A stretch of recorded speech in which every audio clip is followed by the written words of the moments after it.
Beautiful morning to you, esteemed viewers. Here we are again to discuss crucial issues, things that of course concerns the nation as well as every individual in the country. And top on discussion this morning is the controversies surrounding the VAPP bill in IMO state.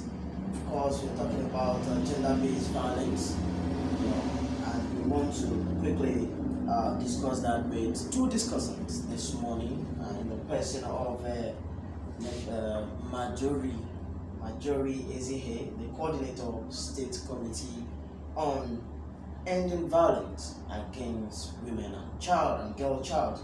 She's also the coordinator IMO People Action for Democracy. And of course, another discussion we have here is Faith Calabo, the program officer of Alliances for Africa, also here in Imo State. Good morning to you, beautiful ladies. Good morning, Ajibade. How are you doing, comrade? Good morning to you, Faith.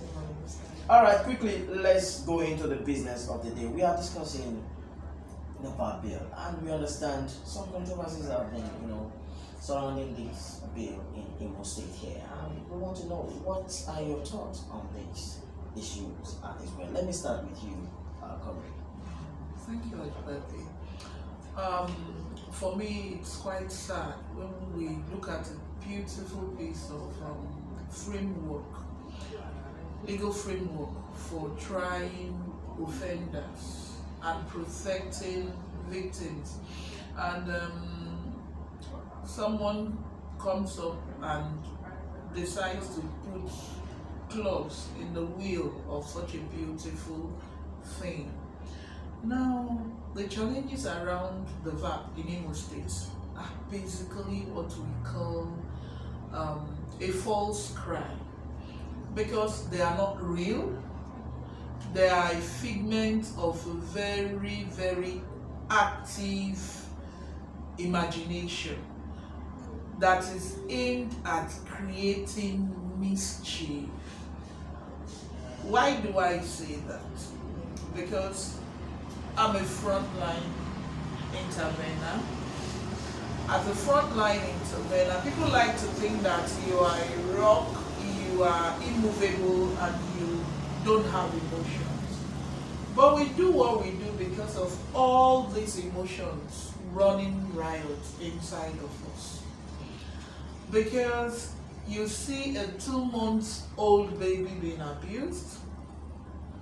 I just pray this year will be better, we'll have more records, because last year in July we lost a 5-year-old child. Right now, as a result of the child being sexually abused by a supposed caregiver, a teacher in school. She died after suffering months of pain in the hospital at the Federal Medical Center. We have seen 4-year-olds. In fact, as a committee, the Imo State Committee on Ending Violence Against Women and Girls is trying a case where a 4-year-old child is being abused sexually. At that age is called defilement, and the perpetrator is her dad. We're in court. The matter is subsisting in court. We also have a 2-year-old child who was almost going to die, but for the quick intervention of this committee to bring medical aid and all sorts of help to the poor family. So for anybody to see these things perpetuated, and then you say that you begin to label this bill or this law an abortion law, a pro-abortion law, and you say it's meant to make women, crown them kings, you say that's the kind of banal president. Let me quickly with you to hold your thoughts there. It's true. Yes, the VAPP bill, yes, like we said, a lot of controversies are surrounding it, and people are beginning to come out to speak. Not just one, not two. And my concern is that those who are actually speaking somehow against it are Christians, are religious leaders. And what they say is that this bill somehow has some items in it that empowers the woman too much. And I want to understand what is the relation between these, empowering women too much and providing law that guide against them being violated, and that also guide against the girl child being violated. Please, I bring with you to hold your thoughts quickly. Faith, I want you to take on that. How do we relate these two? It empowers women too much, and we need a law to protect the woman and the girl child. Thank you very much for that question. One of the challenges they have with us as civil society organizations is that we oftentimes, and in fact, more than 95%, we talk about women and girls. And the reason is, for instance, Alliances for Africa as an organization is a feminist organization. And what that means is that our interventions are focused solely on women and girls. And before these decisions are made for us as organizations, is because we understand the predicament that the feminine gender faces. It's as though it's a taboo or a crime to be a woman, because anybody can wake up and decide to oppress you and feel that it is okay and you shouldn't agitate, you shouldn't speak up, you shouldn't do anything about it. You should just accept it simply because you're a woman. And that's why we always bring up the patriarchal system to it, because these are the things that are being promoted in an ideal patriarchal system. You find women being subjugated and dominated, and it is normalized. And that is what we are trying to correct. And the reason why they feel that that the bill will empower women is because we often talk about the predicaments that women and girls are faced with. And we have every right to, because we have gotten evidence. The committee, which is the IMO State Committee on Ending Violence Against Women and Girls, that was constituted by AFA, they've done a lot of work in ensuring that they provide instant responses and essential services needed by these people that are violated, the survivors as we call them. And the work they do, they have seen a lot going on the field, that before now we find our law enforcement doing little or nothing, because of course they require to be mobilized, so to say, before they can move out on the field to go defend the defenseless. Now this is the gap that these women feel on a daily basis, and that is the reason why we constantly talk about women and girls, because they form the majority of victims. We have the global statistics say out of every 5, 4 out of them are women. But the reality is in Nigeria, and particularly Imo State, I don't know, I've had some conversations with most of the frontliners, and they hear that Imo State is being, they are just becoming popular for the whole wrong reasons. And this is what we are trying to correct. And we are advocating for the VAPP, providing evidence that women and girls are being subjugated and they have been violated extremely, and nothing is being done about it. There is no jurisdiction whatsoever. The existing laws, the penal code, the criminal code, even the current ACJAL, they do not adequately provide definitions and punitive measures to actually address these issues. And this is the gap that the Violence Against Persons Prohibition Bill fills up. But because some religious folks feel that women are going to become more aware that most of these treatments they get are wrong, they feel that women are going to get agitated and lord over men. But this is in no way, this is falsehood, because that they are propagating. Even the Bible does not support women, lording over men. There is no part of the bill that says that women are going to be made kings or heirs, as they are propagating out there. It will come to that when the bill is passed. That's their belief. Well, that's what we're saying. That is the interpretation they are giving to it, but it is totally wrong. It is totally wrong, because there is no such provision. Okay, let me quickly also leave you to hold your thoughts while I come to Comrade. Comrade, I see you jotting down so many things, and I know you can't wait to let them out. But quickly, let me ask you this question, and I haven't answered it. You can also quickly project other things you feel you want to talk about. Now, we're talking about violence against women, and we are carrying it as if it's only men that perpetrate this violence against women. I've seen women abusing women. I've seen women abusing women. I mean, I have reports on them. And why are we so carrying it as if this thing is solely targeted at men? And that's why some men feel you are coming up with a law to just, probably, sweep me off my feet, and therefore I shouldn't support it. Bear your thought on this, please. The bill so moved for passage is called the Violence Against Persons Prohibition Bill. It's not gender specific or exclusive. It's stated clearly. Now, what Faith just simply said is, because women have suffered more deprivation, women are the receiving end. Faith said they are discriminated. I'll tell you, somebody just don't decide to take your life. Take your life. It's so easy to stop a woman's life. It's very easy. She's targeted and she's finished. We were shown a video. A 16-year-old girl child, was violently ganged, raped by a person she went to school with. They saw her, snatched the money she was using to go buy her forms, and when she chased the young men, perpetrated this dastardly act right there in his father's house, in his father's compound. An investigation has shown that it's not the first time, but the girls and their family have been very quiet. Then the girl pursued him to get the money. He shut the door on her, and about 7 of them had turns with her, recorded it, and threatened her that if she utters a word of this act to anybody, they were going to release her video. Can you imagine that? Everywhere. Now, guess what? She didn't say anything, not even to her own mother.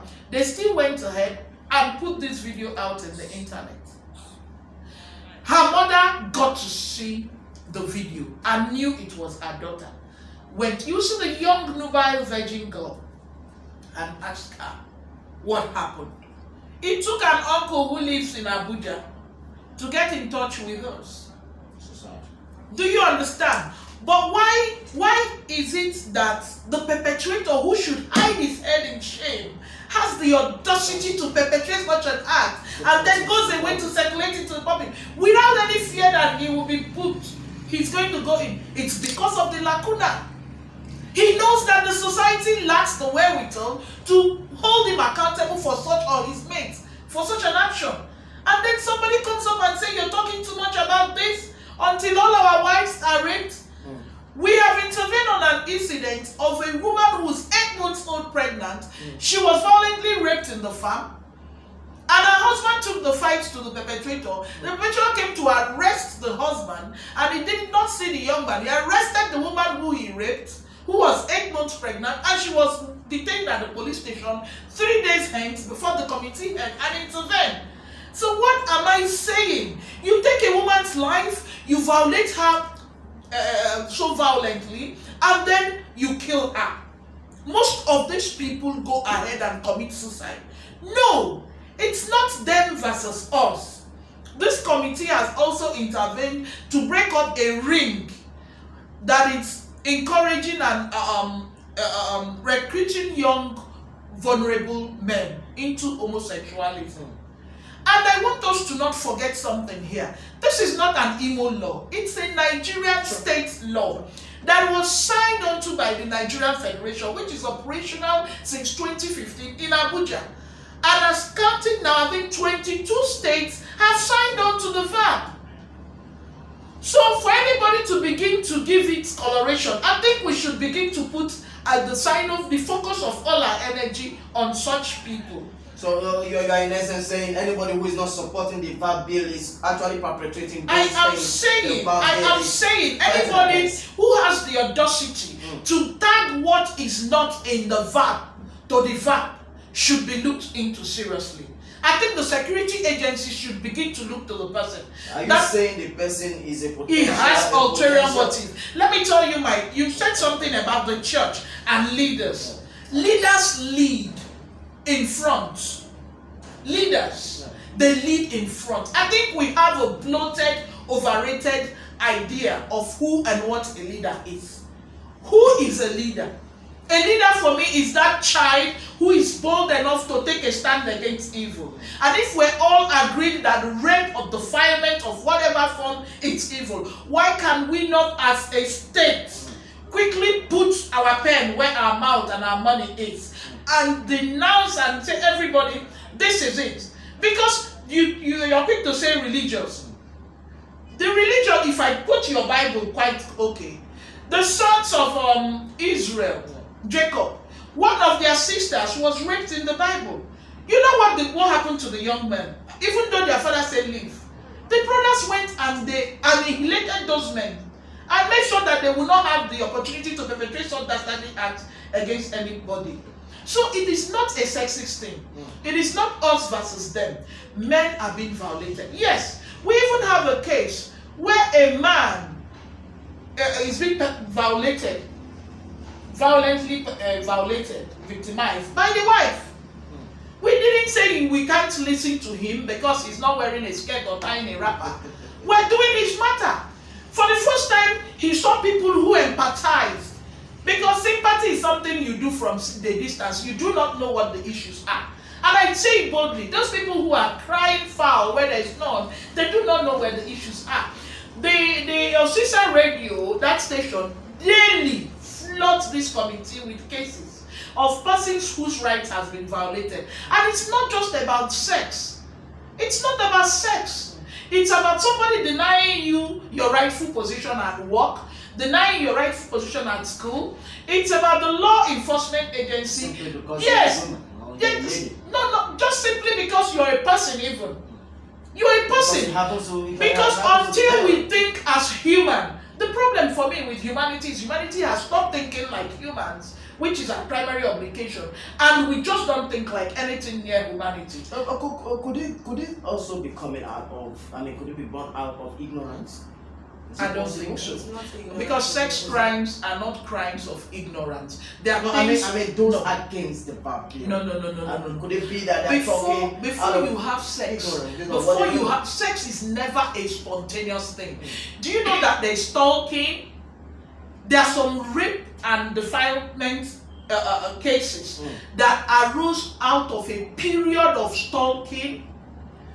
It's premeditated. It's premeditated. Because what it takes you to have a gun, at gunpoint, to rape someone, you planned it all. And most times when they lure them into a room or an enclosure, you see that it was a systematic process. It's not spontaneous. So primarily anybody who perpetrates this act is sick, has a mental health issue, serious mental health issues. And that's where we should be coming from.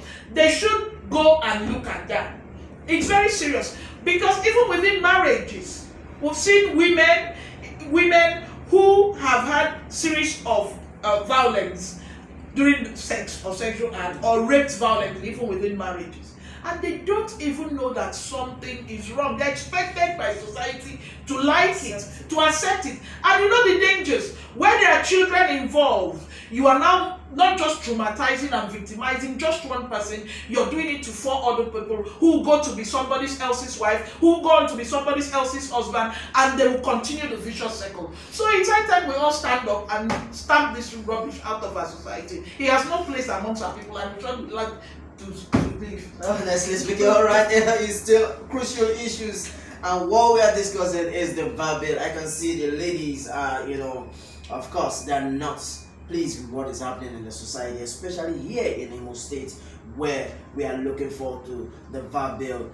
being domesticated and signed into law. Please do endeavor to join the conversation through our comment box below, and also we'll be glad to have your own take too on what we are discussing here. Yes, coming to you, Faith. I know that Alpha has been at the forefront talking about the VAPP and talking about gender-based violence. I mean, are you in any way okay with the result you're getting from the assembly, talking about the lawmakers themselves, and as well as the religious leaders in the state? And what is your quick call to them on this subject matter? Well, as a matter of fact, right now, I think we've had a lot of antagonism in the issue, because we have to call a spade a spade. We have to see things the way they are.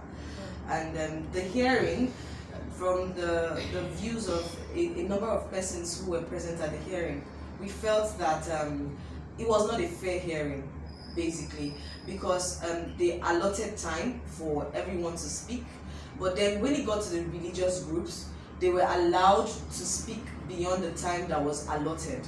And then it's also okay that they were able to air their views, but our major outcry has been all this while, because we've carried out advocacies, we've gone to them, we've carried out public hearings before the major public hearing of the House, calling on citizens and stakeholders, well-meaning individuals, to go through the bill, because the process of enacting a law is for the people. So the process of enacting a law requires that you involve the people, you bring them together.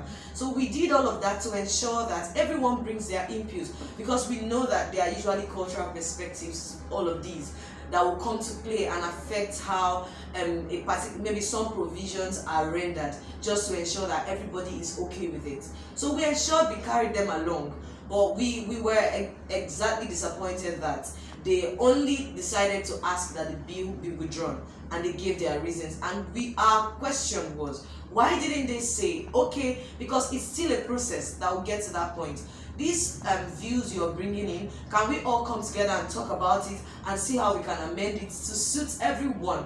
But none of that was done. Instead, they came to the House and boldly said the bill should be withdrawn. So we are using this opportunity again, that's why we're coming out of the media, to appeal to IMO-lites.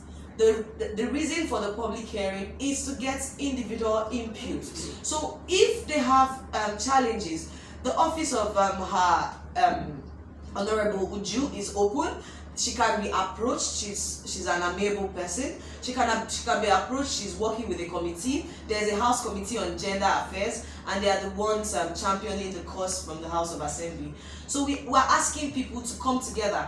If you have input, take it to the House and tell them these are our challenges, these are the areas we feel should be amended, so that everything will be okay. Because we cannot say a bill that has been proposed to solve majority of the issues the society is having should be withdrawn. On what grounds?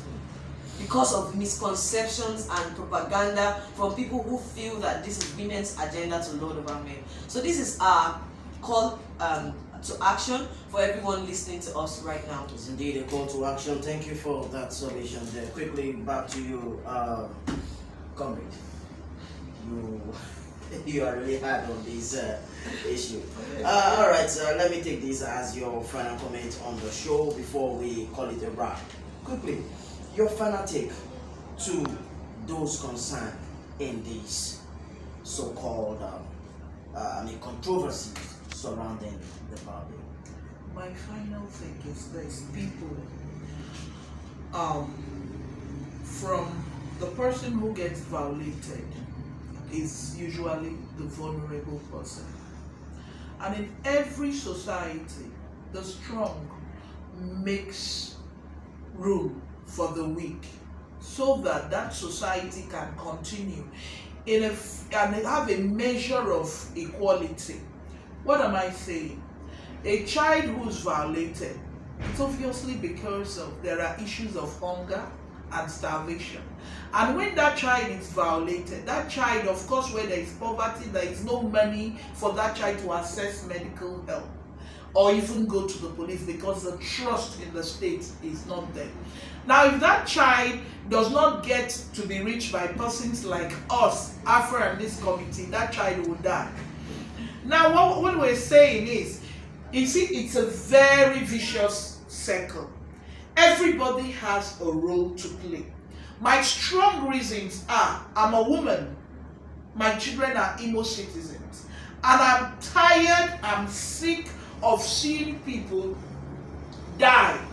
I'm tired of seeing young girls abused because they are girls. I'm tired of seeing poor boys inculcated into homosexuality.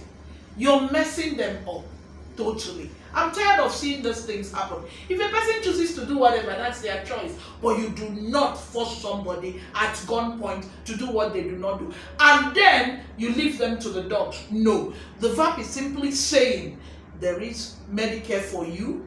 There is help.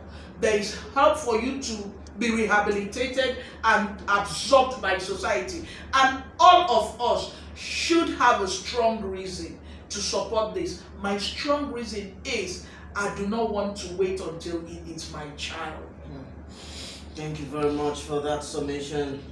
Well, we call it a wrap on the show now, and we want to thank you to esteemed viewers out there.